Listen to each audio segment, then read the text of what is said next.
Ayun, what's up mga kahalo? Ngayon ay nasa grocery kami. Ayan. Medyo nakabas forward ang ating video. Kaya, ayan. Medyo mabilis-bilis. Kami ay bumibili ngayon ng pang mango graham natin. Yan kasi ang ating pa-order ngayon. Ayan. Medyo nakakahilo din yung video natin, no? Again. Tapos coffee jelly din pala meron din kami pina-order. Ayan. Sa puntong to hinahanap ko yung graham. Ngayon narita ko siya dito sa gawin na to. Konti lang to ngayon. Pero meron kaming second batch. Tapos, tinatanong ko ang aking partner dyan kung ano pa bang bibili namin. Kung may kulang. Ito, dumampot na ako ng bechin at magic sarap.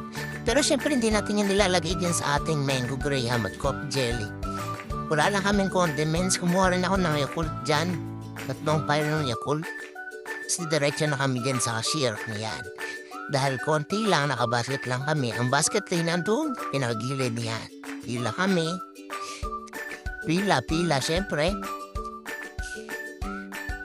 Sa punto yan, check ko isa-isa yung mga kinuha ko. Nakita ko yung gatas, medyo yupi-yupi.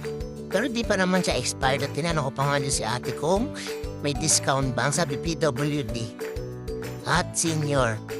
Bakit ate? Mukha na ba akong PWD or senior? Grabe ka ate ah.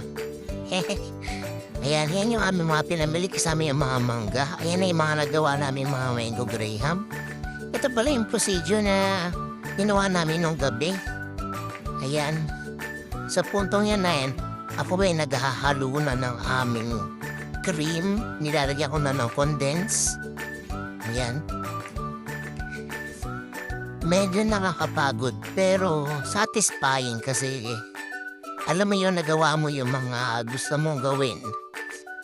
At the same time, kita ka rin kahit paano. Support ka lang kami mga kahalo sa aming mga pinopost na desserts or ulam or paluto. Welcome kami and uma-accept kami niyan basta ahead of time para na-prepare namin. Alam niya naman ang ating Facebook page or TikTok page. Kaya message lang kayo.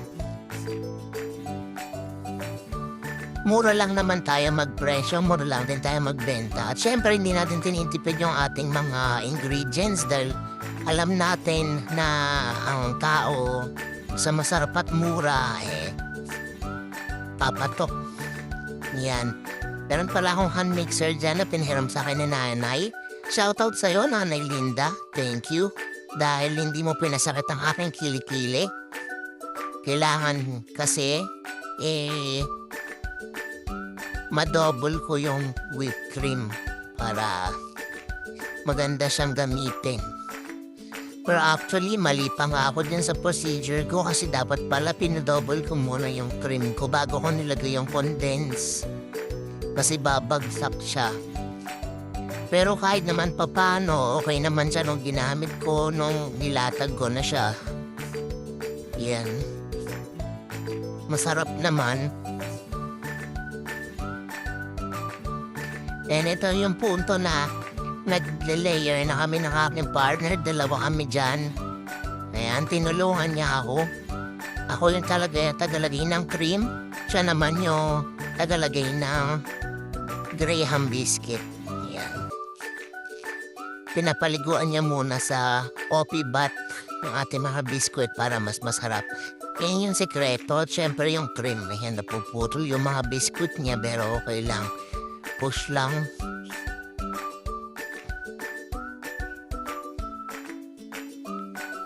Enjoy siya gawin.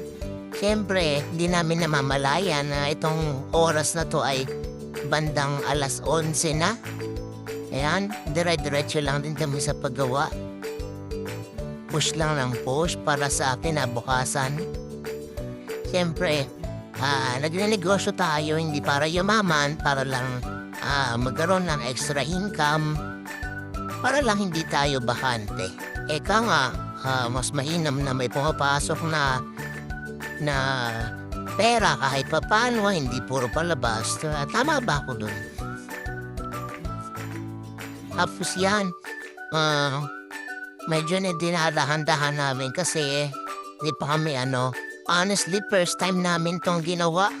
Pero nag-successful naman. Thank you Lord kasi lahat ng ginawa namin na sold out. Pati yung coffee jelly ko na sold out. Ang bait-bait talaga ni Lord sa amin. Thank you po, thank you po.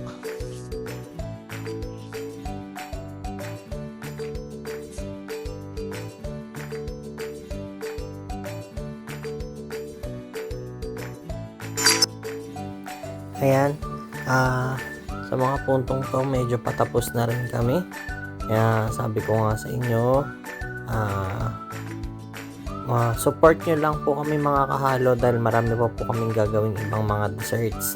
Ipopost ko rin yan isa-isa kasama mga videos and pictures para naman updated kayo. Syempre dagdag na rin sa ating content, no mga kahalo. Maraming salamat. Syempre kay Lord nagpapasalamat din kami at hindi kami pinababayaan at kami nasa-sold out. Sana tangkilikin nyo pa rin kami and more contents, more desserts para sa atin, and thank you. Hanggang dito na lang muna mga kahalo. Salamat!